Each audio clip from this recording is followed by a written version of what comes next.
Hey everybody, this is Angels, our ASMR Angel Reads. We're going to continue with daggerspell. We're on chapter 2. We left off with Galron and his friend Maddox drinking beers and talking about Garrett. He's a strange lad, Maddox looked idly away. He's been out there alone on the edge of the cursed forest too much. But he's a good lad withal. I rode with him in that last rebellion against your father. By the hell ice itself, our Garrow can fight. I've never seen a man swing a sword as well as he does, and that's not idle praise, my prince, but my considered judgment. And coming from you, that's high praise indeed. Maddox nodded absently and had another sip of mead. When he spoke again, it was to change the subject to the legal doings of his Warburton, and he kept it there. It was late, and Maddox was long gone when a page came with a summons from the king. Since the king scored luxury as an unfit for a fighting man, even a regal one, his large chamber was perfectly plain, with torches in their iron sconces, the only decoration on the stone walls. Near the hearth, where a small fire burned to ward off the spring chill, King Adaroc was sitting on a plain wooden chair with Elena beside him on the footstool. When Galron came in, the king stood up, sitting his hands on his hips. Adaroc II was a massive man, broad-shouldered, tall, with a bull's neck and perpetually ruddy face. His gray hair and thick mustache were still touched with blonde. So, you young cub, I've got somewhat to say to you. Indeed, my liege? Indeed. Why, by all the hells, have you been doing out in the forest with that daft old man? Caught off guard, Galron could only stare at him. Don't you think I have you followed? Adaroc went. You may be fool enough to ride alone, but I'm not fool enough to let you. Curse your very soul, Galron snapped, spying on me. Listen to your insolent little hound, Adaroc blasted at Elena, cursing his own father. But answer me, lad, what have you been doing? The village folk tell me, my men, that this Rhaegor's a daft old herdsman. I can get you an apothecary if the prince has royal boils or such like. Galron knew that moment had come the truth, even though he had never been less willing to tell it in his life. He earns his living with the herbs, sure enough, but he's a dweemer master. Elena caught her breath in an audible gasp. Horse dung, Adaroc snarled. Do you truly think I'll believe such babble? I want to know what you're doing, spending so much time with him when you tell me you're at the Falcon Dun. Studying with him. Why shouldn't a prince study the dweemer? Ah, ye gods, Elena burst out. I've always known you'd leave me for that. Adaroc turned to stare at his wife in silence. Why not? The king said. Why not? Because I forbid it. Oh, here, you just called it horse dung. Why are you going to... Why are you raging now? Swinging too fast to be dodged, Adaroc slapped him hard across the face. When Elena cried out, Adaroc turned on her. Get out of here, woman, now. Elena fled through the curtained archway that led to the woman's hall. Adaroc drew his dagger and stabbed it into the back of the chair so hard that when he took his hand away, the dagger quivered for a moment. Galron held his ground and stared steadily at him. I want a vow out of you, Adaroc said, a solemn vow that you'll never touch this nonsense again.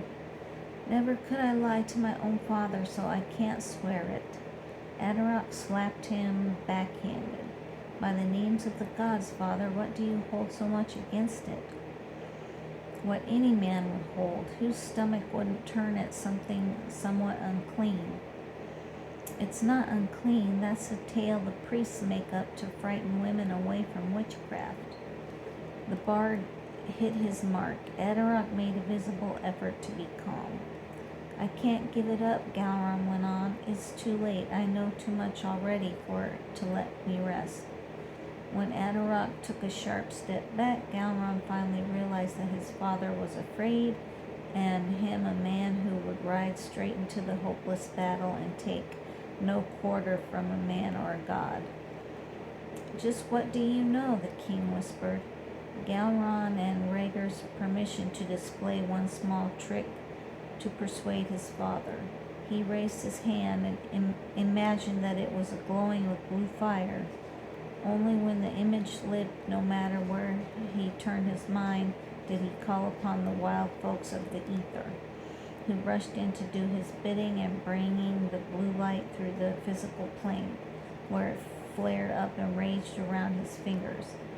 Atarak flung himself back, his arm over his face as if to ward a blow. Stop it, Atarak bellowed. I said stop it. Galron forced the fire away just as the king's guard flung open the door and rushed into the chamber with drawn swords. Atarak pulled himself together with a will almost as strong as his son's. You can all go, Atarak smiled impartially all around. My thanks, but I'm only arguing with the stubbornest whelp in the litter. The captain of the guard bowed, glancing Galron's way with a wink. As soon as the men were gone, the door shut. Atarak pulled the dagger free of the chair back. I'm half-minded to slit your throat and put a clean end to this, Atarak remarked in a casual tone of voice. Don't you ever do that round me again. I won't then, but it makes a handy thing to do on a dark night when you've dropped your torch. Hold your tongue, Atarak clutched his dagger tight. To think a son of mine and as cold as ice about it. But ye gods, father, can't you see it's too late to go back? I want to leave the court and study. There's no other road open to me. Atarak held the dagger so that the blade caught the torchlight. Get out, Atarak whispered. Get out of my presence before I do a dishonorable thing. Galron turned and walked slowly toward the door. The flesh on his back prickled. Once he was safely out, Galron allowed himself one long sigh of relief that the dagger was still in his father's hand, not in his back. On the morrow, Galron went early in search of his mother, only to find her talking urgently with her servant women. To pass the time until he could speak with her, he decided to go for a walk through the parkland. As he walked down the hill to the first gate, he was thinking that it should have come as no surprise that the king would fear a prince of Dwemer. Atarak feared every possible rival to his throne. If Galron had been a schemer, there was no doubt that magic would have given him a powerful edge. At the gate, 2 guards stepped forward and then blocked his path.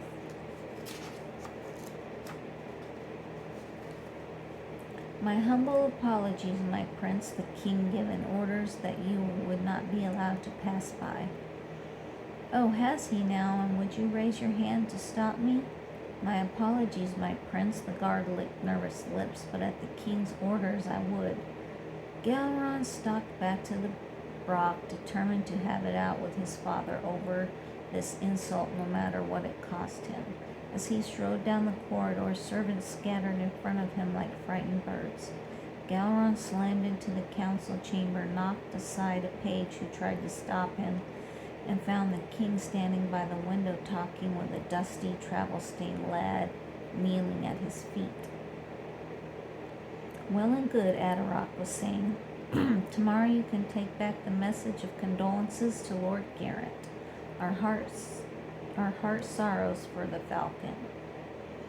Only then did Galron recognize one of the pages from the Falcon Dun. Ah, ye gods, he thought, Dwyn is dead. All at once he felt the subtle plan slipping away from him, just as when a child builds a tower out of bits of wood only to see it tumble down at the first breath of wind. And here is the prince, Atarak said. Does your lord have any message of importance for him? He does, your highness. My prince, Lord Garrett, has set out a period of mourning until the turning of the fall. He humbly begs your understanding on this matter. He has it, truly. Come to me before you return to the falcon. I'll give you a message from my lady. Adarok dismissed the page in the care of another. Once they were alone, the king dropped his false civility. So you seem to know what's going on well enough. Did your foul Dwemer show you Dwayne's death? It did, but I never thought it would come so soon. The king's face first paled, then went scarlet, but Galeron got his thrust in first. Why have you told the guards to keep me in? Why do you think I'm not having you right out of here on the slide to your cursed old hermit? Here, this evil news of Lord Dwyn made me remember your betrothed. What were you planning on doing? Marrying her and taking her to a hut in the forest while you dabble about in spells? Just that, if she'll go.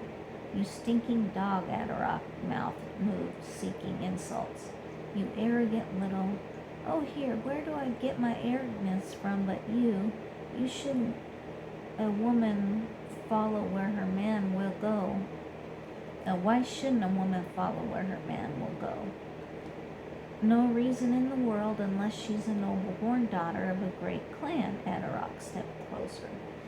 You ugly little dolt, haven't you thought of the insult to the falcon? Garen's uncle died for the sake of our throne, and now you dare treat their kin this way? Do you want to drive them to rebellion?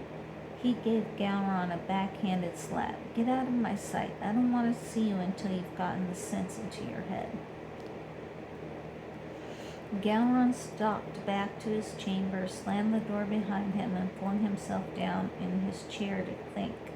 There was nothing for it now but to break his betrothal, but the king would never allow that insult to the falcon either. I could slip away somehow, Galeron thought, climb the walls at night and be in the forest before they catch me, and break Gwynny's heart by deserting her without even a message to explain. He had the horrible feeling that Rhaegar was going to be displeased by the way he was handling things. With the period of the morning, you've got time, he told himself. At the thought, the Dwemer's warning flared up so strongly he shivered. For some reason, that Dwemer couldn't tell him there was no time at all. Galeron got up and paced over to the window. When he looked out, he saw two armed guards standing at the foot of the broch directly below his window.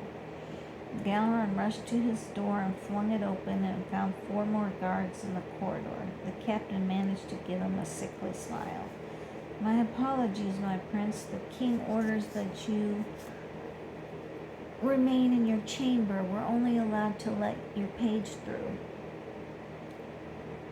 Galeron slammed the door and returned to his chair. He wondered how long the king would make him wait before summoning him. 4 days, it turned out. 4 tedious days with no company but his books and his page, who brought him food and took away the leavings silently, furtively, because servants of an out-of-favor master often met ill ends at court. Every now and then, Galeron would open the door and chat with the guards, who were friendly enough. Being at their place was secure no matter what happened to the prince. Once Galeron sent a message to the queen and begged her to come see him. The answer came back that she didn't dare. Finally, on the 4th night, the guards announced that they were taking him to the king. When they marched Galeron into the royal chamber, Adarok dismissed them. There was no sign of Yelena. Very well. Have you enough time to think about swearing me that vow? Leave this Dwemer nonsense behind, and everything will be as it was before. Father, believe me, I have no choice but to say you nay. I can't leave the Dwemer because it won't leave me. It's not like breaking your sword and retiring to the temple. So you've got plenty of fancy words to justify disobeying the king, do you? For your mother's sake, I'll give you one last chance. We'll see what Brangolyn can do to talk you around. Are you going to pin me up like a hog till autumn? I'm sending for her to come to court. curse the morning. I'm sending a speedy courier to Lord Garrett's tomorrow. My apologies will go with him, but I want them both here as fast as they can ride. I'm going to tell Lady Bragawin what a dolt of a betrothed she is planning on doing, and I'll order her to talk you round. And if she can't, then neither of you will ever leave the palace. Ever. Gowron nearly wept. Never leave, never ride through his beloved forest again, never see the snow hanging thick on the leafless branches, nor the river in the spate, never. And Bragawin, too, would be shut up as a prisoner for years, all for her husband's fault. Then, only then, when it seemed too late for both of them, did he realize that he truly loved her, not just her God-cursed beauty, but her. That night, Gowron had no hope of sleep. He paced back and forth in his chamber, his mind a confused babble of dread, remorse, and futile schemes of escape. It would take a hard-riding courier 3 days to reach the Falcon, then another 5 for Bragawin and Garrett to reach Dundevery. I'll have to meet them on the road, he thought. If I can't get out of the best-guarded fortress in the kingdom, his dreamer could never help him. He was the merest apprentice with only apprentice feeble tricks at his disposal. A little knowledge, a few wretched herbs, Gowron reproached himself. You're no better than the woman dabbling in witchcraft. All at once his plan came to him, and he laughed out loud. But he would need help. As much as he hated to put her at risk, he had no one to turn to but the queen. In the morning, Gowron sent his page to Yelena with the urgent message that she'd come to see him. She sent back the answer that she would try, but it depended on the king's whim. For 3 days, Gowron waited, counting in his mind every mile the king's courier was riding, closer and closer to the Falcon Keep. Finally, he sent his page with a pair of torn brigha and the request that his mother's servant mend them. Such an errand would allay the king's suspicion, if indeed he never heard anything so trivial. The ruse worked. Once the next morning, the queen herself brought the mended brigha back, slipping into his room like a servant lass. Mother, Gowron said, do you know the king's plan? I do, and I weep for little Bragawin as much as you. Weep for her more because I'm unworthy of her. Here, will you help me for her sake? All I ask is this. If I give you some clothes to mend, will you take them and have your maids leave them out on the women's hall tonight? Tell them to put them on the table by the door. I will, Yelena shuddered lightly. I don't have to know more. After the noon meal, when the guards were bound to be bored with their light duty, Gowron opened his door for the chat. His luck was with him. They were sitting on the floor playing dice for coppers. Can I join you? If I sit on the side of the doorway, we won't be breaking the king's orders. Obligingly, the guards moved their game closer. Normally, Gowron never wagered on dice, simply because his dreamer sight would always tell him which way they would fall. Now, to get sympathy from his guards, he used his sight to place his bets so that he lost. By every god and his wife, the captain finally said, your luck is as bad today, my prince. How could it be otherwise? It's been against me for weeks now, and if you ever envy the prince, let this be a lesson for you. It's a hard thing to fall from your own father's favor. The captain nodded in a melancholy agreement. I don't mind telling you, my prince, that I think I'd go daft. Shut up like you are. I'm close to it, and the nights are more wearisome than the days because I can't sleep. Oh, here, I know the king's orders allow you to bring me things. Would that hold true of a woman? I don't see why not. The captain shared a grin with his men. Is there one of your mother's maids you fancy? Do you know May, the golden-haired lass? She's taken a tumble with me before this. Well and good then. We'll do our best to smuggle her in tonight. Then when things are all quiet like. At the dinner hour, Gowron had his page bring him a flagon of mead and 2 goblets. He dug down into a chest and found his packet of dry herbs. Gregor was teaching him simple herbcraft, and he brought his student work home mostly as pleasant reminder of his days in the forest. Now he had a real need for the packet of valerian, the most potent soporific in the herbsman's stock. I don't know what soporific is. He ground up only a spare dose. He had no desire to make May ill with too much, and besides, the musty, thick taste of the herb would give his whole game away. Toward midnight, Gowron heard May giggle in the corridor and the captain telling her to hush. He opened the door and saw that she was wearing a cloak with the hood up to hide her face, exactly as he hoped. "Greetings, my sweet. How kind you are to dishonored man." When May giggled, Gowron clapped his hand over her mouth in a pretend alarm. "Keep her quiet when you take her back, will you?" Gowron said to the captain. "Hear that last? Not a word out of you on the way back." May nodded, her big blue eyes as solemn as a child's when it's been let into a secret. Gowron ushered her inside and barred the door behind them. May took off her cloak, revealing a loose flowing dress. Loose enough, Gowron thought, to fit his shoulders nicely. He'd chosen this deliberately because she was tall for a lass. "I've had a page bring us mead. Sit and drink with me a while." "You're always so gallant, my prince. It aches my heart to see you out of favor." "My thanks, and what about my marriage? Does that ache your heart too?" May merely shrugged and followed him to bedchamber. Gowron handed her the drugged goblet, then took a sip of his own, a gesture that automatically made her sip hers. They sat down together on the edge of the bed. "Ah, well, we've had our good times, and Prince marries where the kingdom needs him to."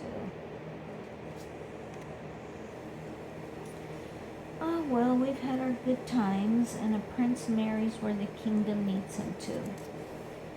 May grinned, winking. "I only hope your new wife never hears of me." "Oh, here, you must have a new man to be so agreeable." May had another long swallow of the mead and winked again. "Maybe I do, maybe I don't, but no one will find out where I've been tonight, and so what if he does? He won't be arguing with the prince, I'll wager, even if you are out of favor for now." She had still another sip. "And the bad times will pass, my prince? Your mother's ever so upset, but she'll talk the king around." "So I hope." May yawned, shaking her head, then had a sip of mead. "This mead tastes so sweet, it's awfully good. Only the best for you. Drink that up and we'll have some more." A bit more proved unnecessary. By the time he had finished that first goblet, May was yawning and shutting her eyes and forcing them open. When she leaned over to set the goblet on the table beside the bed, she dropped it.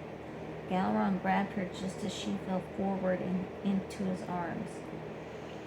Gowron undressed her and tucked her up comfortably into his bed, then got out of the packet of herbs and left it by her goblet to make clear that she'd been drugged, unwilling accomplice. He paced restlessly around, letting enough time lapse to satisfy the guards. When he could bear to wait no more, he changed into her clothes, drew the hood around his face, and slipped into the hall. Suspecting nothing, the guards gave him a leer and a wink, then escorted him along the dark corridors.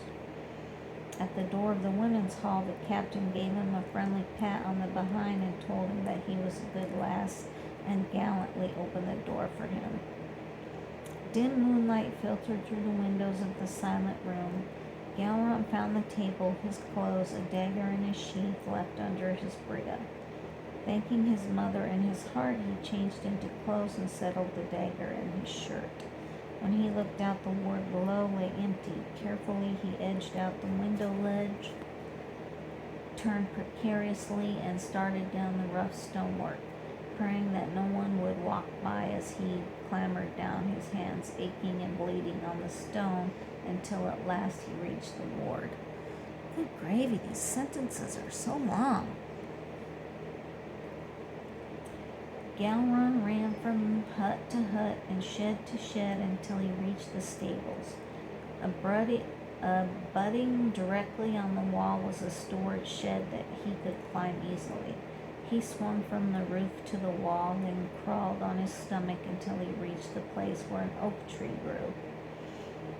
He swung into the branches, climbed down, and lingered in the safe shadows. He could see down the long slope of the parkland to the outer ring, where against the starry sky moved the dark shapes of the night guards. Patrolling the ramparts, the most dangerous part of the escape lay ahead. Galron circled the inner ring until he could see the road leading down to the outer gates. He crawled down the hill in the long grass until he was out of sight of the guard at the inner gates, then stood up boldly, walked down the road. When he came close to the guard station, he broke into a run. Here, Galron said, made his voice high and unsteady as a lad's. Open up, an errand for the cook. Hold, lad. The guard stepped toward him and peered in the darkness. That's a likely tale. Nerda's having her child, and it's bad. The midwife needs the apothecary. Please hurry. That's the kitchen wench, the other guard called out. She's been heavy for weeks now. Hardly daring to believe his success, Galron raced through the postern gate and kept running until he was well into the silent city. He crouched among some empty ale barrels behind the tavern and caught his breath while he considered his next move. Not the best trick in the world would get him past the guards at the city gates, but the river flowed through the arches in the walls without asking anyone's permission. Cautiously, he stood up and began slipping through the alley behind the buildings. He was halfway to the river when he heard footsteps behind him. He flung himself into the doorway and crouched in the shadows as a pair of drunken riders from King's Warband staggered past.